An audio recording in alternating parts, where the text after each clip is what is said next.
প্রিয় দর্শক, আজ হলো আমলকি একাদশী। অনেকেই আজকে আমরা একাদশী ব্রত পালন করছি। তারা অবশ্যই এই ব্রত কথাটি শ্রবণ করুন।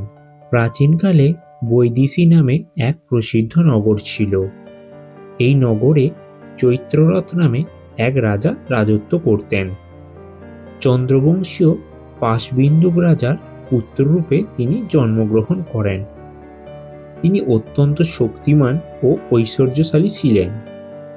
শাস্ত্রজ্ঞানেও তিনি ছিলেন সুনিপুণ। তাঁর রাজ্যের সর্বত্রই মনোরম আনন্দপূর্ণ এক দিব্য পরিবেশ লক্ষ্য করা যেত। প্রজারাও ছিলেন বিষ্ণু ভক্তিপরায়ণ। সকলেই একাদশী ব্রত পালন করতেন। তাঁর রাজ্যে কোনো অভাব অমঙ্গল কিছুই ছিল না।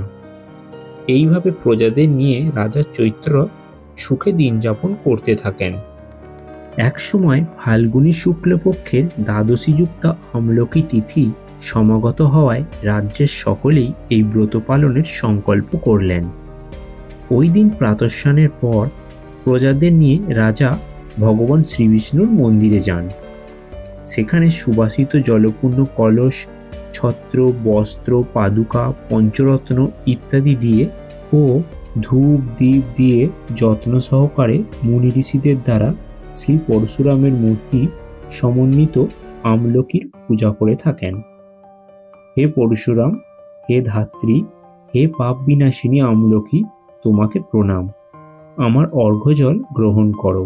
এইভাবে রাজা দিনের বেলা নিত্য গীত পূজা অর্চনা করে ভক্তি ভরে রাত্রি জাগরণ করলেন সেই বিষ্ণু মন্দিরেই। এমন সময় দৈবযোগে একটি ব্যাধ সেখানে উপস্থিত হয়। পূজার সামগ্রী সহ বহু ব্যক্তিকে তার কৌতূহল হলো। সে ভাবল, এসব কি ব্যাপার। বিষ্ণু মন্দিরে প্রবেশ করে বসে পড়ল। কলসের উপর স্থাপিত বিষ্ণুমূর্তি দর্শন করল। ভগবান বিষ্ণু এবং একাদশীর মাহাত্ম্য সে মনোযোগ দিয়ে শুনল। সারাদিন এই ব্যাধ কিছুই আহার করেননি। এইভাবে ক্ষুধায় কাতর হয়ে সেখানে সে রাত্রি জাগরণ করল। পরদিন প্রজাসহ রাজা নগরের দিকে যাত্রা করলেন। সেই ব্যাধও তার গৃহে ফিরে গেল। একসময় ব্যাধের মৃত্যু হল। একাদশীতে রাত্রি জাগরণের ব্রত প্রভাবে এই ব্যাধ পরবর্তী জন্মে এক রাজ্যের অধীশ্বর রূপে নিযুক্ত হল। জয়ন্তী নামে এক নগরী ছিল। সেখানে বিদুরথ নামে এক রাজা বাস করতেন। ওই ব্যাধ বিদুরথ রাজার মহাবলী পুত্ররূপে জন্মগ্রহণ করেন। তার নাম হয় বসুরথ। 1,00,000 গ্রামের অধিপত্য তিনি লাভ করলেন। তিনি ছিলেন সূর্যের মতো তেজস্বী, চন্দ্রের মতো কান্তিমান ও পৃথিবীর মতো ক্ষমাশীল। বিভিন্ন সদ্গুণে ভূষিত বসুরথ পরম বিষ্ণু ভক্তি পরায়ণ হন। এই মহাদাতা রাজা একবার শিকার করতে গিয়ে পথ ভুলে যান। গভীর জঙ্গলের মধ্যে ক্ষুধায় পীড়িত হয়ে তিনি ক্লান্তিবশত শুয়ে পড়েন।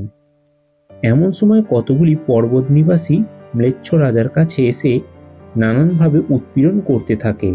রাজাকে তাদের শত্রু মনে করে তারা তাকে হত্যা করতে চেষ্টা করে।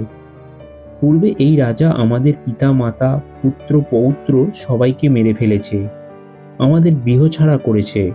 এই রকম বলতে বলতে তারা রাজাকে হত্যা করতে উদ্যত হন।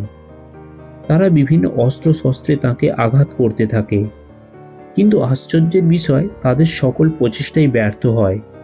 রাজার কোনো ক্ষতি তারা করতে পারেনি।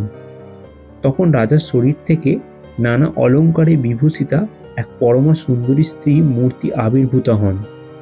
মহাশক্তিধারিণী এই নারী অল্প সময়ের মধ্যেই সকল পাপী ম্লেচ্ছকে নিধন করল। রাজার নিদ্রা ভঙ্গ হল। এই ভয়ানক হত্যাকাণ্ড দেখে রাজা অত্যন্ত বিস্মিত হলেন। তিনি বলতে লাগলেন, আহা, আমার শত্রুদের হত্যা করে কে আমার প্রাণ রক্ষা করল? এমন কৃপালু কে আছে? আমি তার প্রতি আমার কৃতজ্ঞতা প্রকাশ করছি। এমন সময় দৈববাণী হল, ভগবান কেশব ব্যতীত শরণাগতকে রক্ষা করার আর কে আছে? তিনি শরণাগত পালক। দৈববাণী শুনেই তিনি ভক্তিযুক্ত চিত্তে গৃহে ফিরে এলেন। তারপর প্রজাসহ মহাসুখে নিষ্কণ্টক রাজ্য ভোগ করতে লাগলেন। অধ আমলকি একাদশীর ব্রতকথা সমাপ্ত হইল। তো আজকের পর্ব যদি আপনাদের ভালো লেগে থাকে অবশ্যই লাইক, শেয়ার, কমেন্ট করবেন এবং চ্যানেলে যদি নতুন হয়ে থাকেন তো চ্যানেলটি অবশ্যই সাবস্ক্রাইব করে রাখুন।